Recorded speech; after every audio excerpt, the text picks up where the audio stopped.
What's going on, ladies and gentlemen? My name is Michael and welcome to the latest episode of 5 Things We Want in Elder Scrolls 6. As always, this series is brought to you by you and the constant threats we receive in the top comments to never stop making these videos. Shino Evil says, make part 4 or I'll destroy the Atronach Stone. I really hope not. Luke Price says, part 4 or Todd Howard makes Elder Scrolls 6 multiplayer and includes loot boxes. Now, if you thought that was bad, Dane just says, you guys better make a part 4 or I'll let Nazim live in my current playthrough. You don't want that, do you?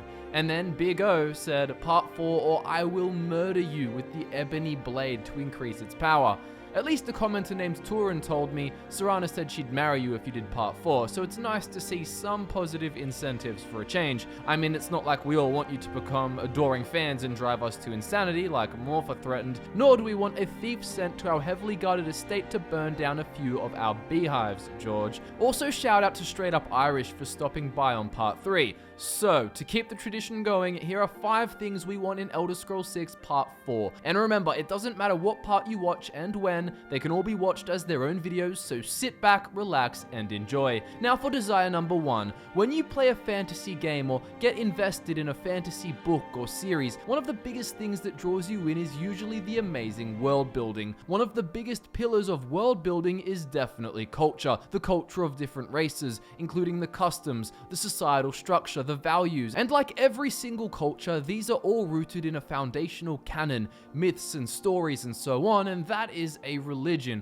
Religion is what shapes cultures, and great world building shows this. Morrowind and the living gods of the Tribunal and the complexities of the traditional good Daedra versus their anticipations in the form of the Tribunal. Or look at the Bosmer and their Green Pact, their cultural need for no waste, leading to obligatory cannibalism, which coincidentally also makes them a generally friendly and peaceful race. The Elder Scrolls is filled with examples of fleshed out and complex religions, all of which have a clear evolution and cultural effect. For example, you can see that in Skyrim, it has become a far more imperial-influenced culture with the mainstream adoption of the conventional 8 divines versus their ancient gods of worship. Back in the day, their version of Stendar, the mercy god, was in fact the god of ransom, who showed the Nords the benefits of taking prisoners of war, a kind of mercy. And back then, the Nords were far more warlike and ambitious, as you could see with the expansion of the Nordic Empire from High Rock to Morrowind. So what does this talk about religion mean? What do we want in Elder Scrolls 6? Well, we want more. Yes, more. More religious exploration. We want to see Daedric cults, specific orders of the divines, offshoot religions, heretics, foreign religions, and we want to see more involvement with them. Skyrim had a religious premise to the Civil War. The outlaw of the worship of Talos is one of the key triggers to the strife of Skyrim, and it is a predicament that is interesting enough, especially with the idea of Thalmor Justitius hunting down heretics, but outside of that, there was little religious exposure. There are a few nods to the old Nordic pantheon, with some worshipping Kine or Shor, and in the Dragonborn DLC you're exposed to a Temple of the Reclamations, and I guess there is also the Vigilance of Stendar, but your interaction with them is very limited. What we are asking for is a game world where there is more than just one religious argument at center. We want to see more nuance. For example, take the setup of Morrowind. You have the Tribunal, the living gods, and the Ordinators, and the Temple brutally enforcing their rule with the utmost zeal, and then you have the dissident priests, and those who know the downfall of the Tribunal will come with the Nerevarine prophecy, and then there's the Ashlanders, who stayed true to the ancient Kaima pantheon of good Daedra. Then you also have the Imperial cult that is a newcomer to the scene, spreading their religion, and this was just on the forefront. And what is cool is that you can join the Imperial cult or the Tribunal temple and actively play a religious character who does quests and ascends the ranks of the faction. So let's pretend we have an ideal Elder Scrolls 6, and it's big. It encompasses all of High Rock and Hammerfell. You could have the conventional worship of the 8 divines, the Imperial cult, which would have been a part of Redguard culture for some time, but then you could also have the more traditional Yakudan pantheon, which could have been especially revitalized after the nation's secession from the Empire. Perhaps it is a Crowns versus Forebears kind of argument, and then you could have the Orcs of Orsinium and their worship of Malakath, but like the Elder Scrolls Online DLC, there could be some conflict there, about the worship of Malakath or Trinimac. In High Rock, you would have multiple feudal kingdoms, and this could provide some religious diversity, with some sticking to a stricter imperial pantheon and others including more elven gods, like Finaster and Magnus. There could be cross-pollination of Yakutan deities and Breton deities across the Iliac Bay. There would be the Durrani elves devoted to Auriel, their particular brand of elven pantheon. We could see a lot of different religions and the cultures that come with that, seeing priests like Heimskir in the cities trying to convert. Perhaps a certain king of High Rock is a religious nutter and strictly enforces the worship of certain gods. Perhaps a king is a secret Daedra worshipper loyal to a Daedric prince, and you could align with him by working your way up the ranks in his secret cult. The possibilities are endless, but what we know is that the religions and the gods, particularly the Daedric princes, are some of the best parts of the Elder Scrolls world building, and we would love to see more, but especially more Aedra talk, Aedric artifacts, orders of holy knights devoted to the divines, or perhaps a secret Dibella sex cult. Overall, we just want to see more religious exploration, and we think it would add a lot to Elder Scrolls 6. Next on this list, we have something that needs to be addressed in Elder Scrolls 6 desperately. There is nothing more underwhelming than walking into one of the many grand and mighty capitals of the Hold, home of the powerful Jarls, only to realize it is little more than a few buildings with a population of 50 to 100. They are glorified towns at best. Now don't get me wrong, the feel and aesthetic of the cities and the NPCs within them are fun to see and interact with, and it gives you a cool atmosphere. But when you compare Whiterun to a city like Novigrad in The Witcher, it just doesn't stack up. Now, I'm very aware that there are engine limitations and such, but by now, with games like The Witcher, it obviously isn't the case. Hell, modders have made expanded towns and cities mods that vastly increase the populations and expansion of the cities. Before we get into an example, I would just like to address an issue I used to think was there. Many people have the argument that with lots of NPCs, you lose the personality and charm of being able to talk to them all, but I just believe this isn't the case, considering that in Skyrim, there were many NPCs that just uttered a line or two and you couldn't actually interact with them, speaking dialogue to them. Nazim is a prime example, droning on about the Cloud District, but it still gave him a personality that conveyed an atmosphere specific to Whiterun. It is theoretically very easy to come up with many different NPCs with a line or two like this, but having many of these would increase the scale and paint a more accurate portrayal of the city. As long as you can engage in conversation with a good amount of NPCs, it doesn't matter if you can't with the others, but it creates the atmosphere of a bustling city. And another quick thing I'd like to point out is scale. When Nazim asks you if you get to the Cloud District very often, it has like zero impact, because all you do is walk up some stairs and there is the place. The whole idea of the districts in Whiterun feels odd because it's so small. Whereas if you look at Novigrad in The Witcher, there are the docks, the markets, and then the upper class houses as you ascend to the top of the city, closer to the castle with upmarket shops and bathhouses, and then finally the big sprawling courtyards and temples and so on. This is what we would want to see in an Elder Scrolls 6, but not simply attention to just the cities themselves, but the towns and settlements or hamlets surrounding them, have garrisoned forts in the Hold, stuff like that. So imagine we take Whiterun, scale it up a lot, so starting with Dragon's Reach and the Cloud District, it would be surrounded by many more buildings, like stables and personal smithies, surrounded by extensive gardens with servants rushing about, and instead of stairs down to the Winds District, it would be a wide, winding path of stones, wide enough for horses and carriages to bring the nobles or diplomats riding them, presenting tribute to the Jarl. The Winds District should still be home to Jorvaska, the Skyforge, the Gildergreen, and so on, but also the many rich houses of the noble families and clans, thanes, and rich warriors. But scale is important. It should be big, it should feel like many people live here, and it should feel like the richer part of the city, with more guards on patrol, and beggars and such would be kept out. As you descend down into the Plains District, you have a big market square with many shops, lots of small buildings everywhere housing the city's poorer folk,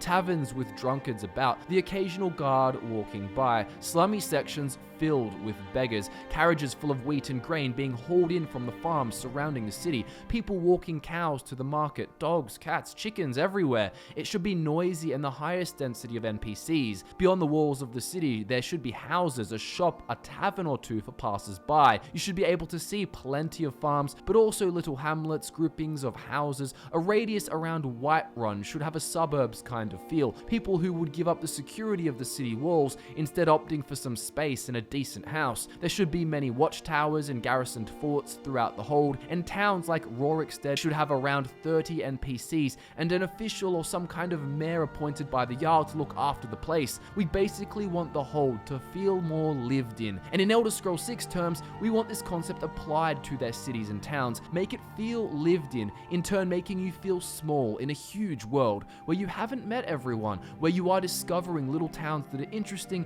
and not simply a home for 5 NPCs that aren't interesting at all. Bigger, better cities with more NPCs and surrounding civilizations sprawling out. We want infrastructure in Elder Scrolls 6. Now, desire number 3 in this video is something we have just got to have in Elder Scrolls 6, and that is hands down better dialogue. Now, what do we mean by better dialogue? Well, primarily we mean let's have some actual contribution. You see, most of the time in Skyrim, you don't really have a chance to express your character through dialogue. For the most part, all you do is say yes, no, or you ask a question, and you become a receptacle for the info dumps of lore, instead of participating in a living conversation where you have unique input. It's not just 2 different lines that more or less lead to the same info dump. Now, of course, we all love hearing about some sweet lore, but there are better ways you can implement the telling of this lore. You know, show, don't tell. Now, we don't want to remove your ability to ask questions, but what we do want is to add the ability to roleplay your character. For example, when you first meet the Greybeards, you can basically say, I am here to learn, master,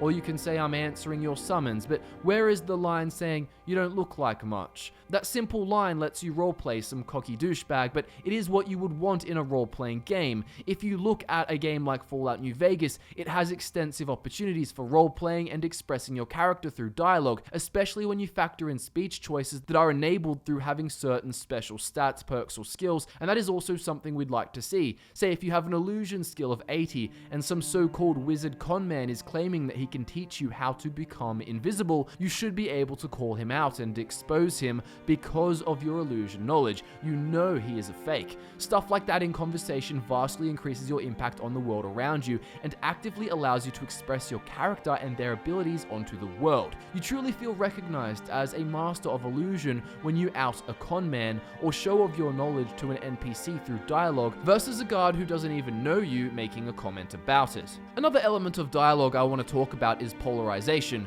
When you walk into Riften for the first time, you are greeted by Maul who tries to scare you. You should be able to, through dialogue, goad him into attacking you and then proceed to kill him, showing the city of Riften who's boss. And then imagine from there, Maven Blackbriar has you kidnapped for killing her employee, but is actually impressed and offers you his position, leading to a cool series of quests. There's so much opportunity with improved dialogue options, allowing you to improve your role-playing experience as a whole. It's just something we really need to see in Elder Scrolls 6. Bethesda in general needs to not shy away from player consequence. We want to be able to tell the Jarl to jump off a cliff and as a result get thrown in the dungeon. We want to be able to tell Delphine to go bugger off after she tells you to kill Parthenax. Your character should be able to express disagreement, anger, happiness, humor, flirtatiousness, wisdom, and so on. You need to be able to roleplay through dialogue, and we hope this is implemented more so in Elder Scrolls 6. Puzzles suck. That's a big call for desire number 4. Well, Skyrim's puzzles suck. See, the problem with most puzzles in Skyrim is that they are often so dumb, obvious, and just time-consuming that they only annoy you, and you don't actually feel rewarded for completing them. The only purpose they serve is to slow down your path. Puzzles should be done right, and they should be important. Players don't want to have to play match the symbols on the door. It's the equivalent of having a 2-year-old figure out that the square block goes in the square hole, and the circle block in the circle hole. It's usually pointless, especially when there is usually just a chest or an essential quest objective on the other side. Let's face it, they're boring, easy, and honestly a waste of time. Playing a game of match the symbol on the wall is not entertaining or rewarding, so what I would suggest for an Elder Scrolls 6 is to scrap the excessive puzzles in dungeons. Do away with it. Instead, have a few in the game, hell, even 10 to 20 puzzles in Elder Scrolls 6, but make them extremely good and worthwhile doing. So what do I mean by this? Well, first of all, make them challenging. Make the player have to really sit back and think. Perhaps reward players who acquired lore knowledge through books and such. Incentivize learning about the world because it helps you solve a certain riddle, which leads you to the location of a hidden treasure with a truly unique, worthwhile artifact. Have it so that players want to spend 30 minutes figuring out how to unlock a Dwemer vault because there is a powerful, unique set of dwarven armor that belonged to the leader of the Rorken clan, or solve a series of puzzles spread throughout the land, each that gives you a piece of a key that you then use to open a hidden area which gives you a very special ability. Make the rewards worthwhile, make the puzzles engaging and interesting. I would even be excited to do a set of puzzles that reveals a tome that hides a hidden truth of the lore, or reveals some kind of conspiracy. Make it feel like you're Nicolas Cage in National Treasure or Tom Hanks in the Da Vinci Code, rather than feeling like a toddler with flashcards. It's a case of quality over quantity and meaningful design, so let's hope that this is something Bethesda will incorporate in an Elder Scrolls 6. So to reiterate, puzzles are good if they're done really well. And now for the final desire in this video, multiple forms, and more options with forms in general. In Elder Scrolls 6, we want to truly be able to say, this isn't even my final form, or at least, this isn't the only form available to me. But what do I mean by this? Well, in Elder Scrolls 6, we want multiple vampire bloodlines to become infected by, and multiple lycanthropic options, aka more options with were creatures. On top of this, other forms in general, like the ability to become a lich, would be sensational. In Skyrim, for example, you could become a werewolf, but there was just one type of were creature and that was it. That said, being a werewolf in Skyrim was super cool, and when we could get werewolf perks, it made things even better. In Elder Scrolls 6, there definitely should be multiple were creatures you can become infected by and turn into. One missed opportunity in Skyrim was definitely being a werebear. You could encounter werebears in the Dragonborn DLC, and they were really cool to see, especially when you thought they were just some human enemies in the distance, only to find out they turned into massive bears and tried to maul your face off when you came close. With mods, you can easily become a werebear in Skyrim, and it works quite well. Really, Bethesda could have easily let the player become a werebear, even if it was through a complex series of quests, and not just getting infected like is the case with vampires. Depending on where the province is set, let's also have abominations like were-boars return. These creatures featured in Elder Scrolls 2 Daggerfall, and you could even become a were-boar if you were infected by one of these lycanthropes. They attacked with their arms and teeth and truly looked like a unique and terrifying creature. You needed silver weapons or better to effectively damage them, and they're located in High Rock and Hammerfell, which is perfect for the speculated location of Elder Scrolls 6. You could have a lycanthropy perk tree for basic buffs, but then branches within it for each were creature so that things aren't overcomplicated. I just don't think Bethesda will do a perk tree for each lycanthrope, so it's easier just to have it all under one umbrella with specialization available. We don't need these forms shoved in our face either. For example, with a were-boar, the infection could simply be if you happen to fight one of these rare monsters and get an infection and not cure it in time. There should also be really secret ways to get other forms. For example, imagine if there was a way to become a were-shark, but it was super hidden and not really shown to you. If you stumbled upon the secret, then you could discover it, but if not, maybe you'd never know unless you saw the latest FudgeMuppet guide on it. I definitely don't think we'll ever get to be werevultures or something that can fly high in the air, as it's just too game-breaking and would allow players to really go to places they perhaps shouldn't be able to, unless you just hovered around like the Vampire Lord form. But yeah, I have a feeling we won't see that, especially in High Rock and Hammerfell, if that's where Elder Scrolls 6 is set, as werevultures are found in Valenwood. But you never know. Same thing goes for vampires. We know there are lots of unique vampire bloodlines, and it would be awesome if we could get infected by different types and gain specific powers as a result. For the most part, you'd want it to be balanced, otherwise everyone would just pick the same bloodline, but even still, there could be a case like the wereshark where there's a secret way to get infected by a super rare and powerful vampire bloodline. For example, imagine if there was just one vampire in the whole game in one specific crypt hidden somewhere. This vampire would be super ancient, and when you break into their crypt, they attack you with unique vampire powers. If you kill them but they infect you and you don't cure it, then you could also become part of that bloodline and get their powers as a result. We know around the Iliac Bay region there are many different vampire bloodlines, each with their own unique abilities. There's the Anthotus, who have great intellect and thrive in an area of Hammerfell. There's also the Garlethi, located in High Rock, who are gifted with the ability to magically shield themselves from damage. Also from High Rock are the Harvenu, who are very gifted at elemental destruction magic, and there's the Kalari too, who are a vampire bloodline operating heavily in Hammerfell, who have the ability to paralyze their prey. There's so many more that exist in Hammerfell and High Rock, but one final example we have time for would be the Lyrezi, who can be found in High Rock. These vampires are experts at becoming invisible and magically silencing their foes. This bloodline is actually named after a tribal need from ancient Skyrim, who caught vampirism while attempting the cremation of Lamay Bao, the first vampire. You get the idea here. Finally, let's have other forms available that are really rare but super powerful if you unlock it, such as being a lich. A lich is a mage who used necromancy and black magic to become a powerful undead immortal being. As I explained in my video on whether or not necromancy is evil, becoming a lich is very difficult, and not many necromancers can achieve it. It's very mysterious, but we do know of one method of which it's possible. It involves firstly being a very powerful necromancer with strong willpower. You'll also need a magical relic of great power and a bunch of living souls. The necromancer must use the magical relic as a casting focus, and then unleash potent necromancy spells on his living subjects,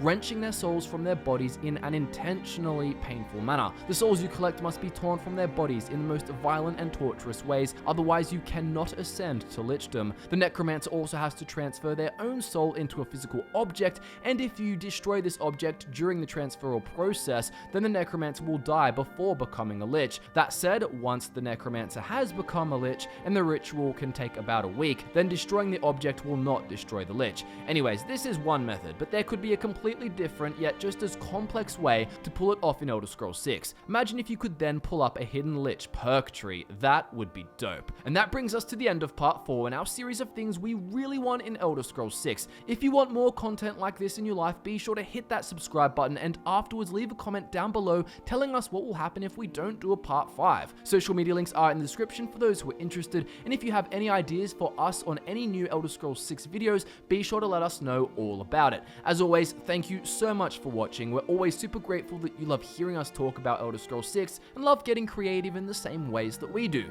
My name's Michael, be sure to tune in next time for part 5, and I look forward to nerding out with you again very soon.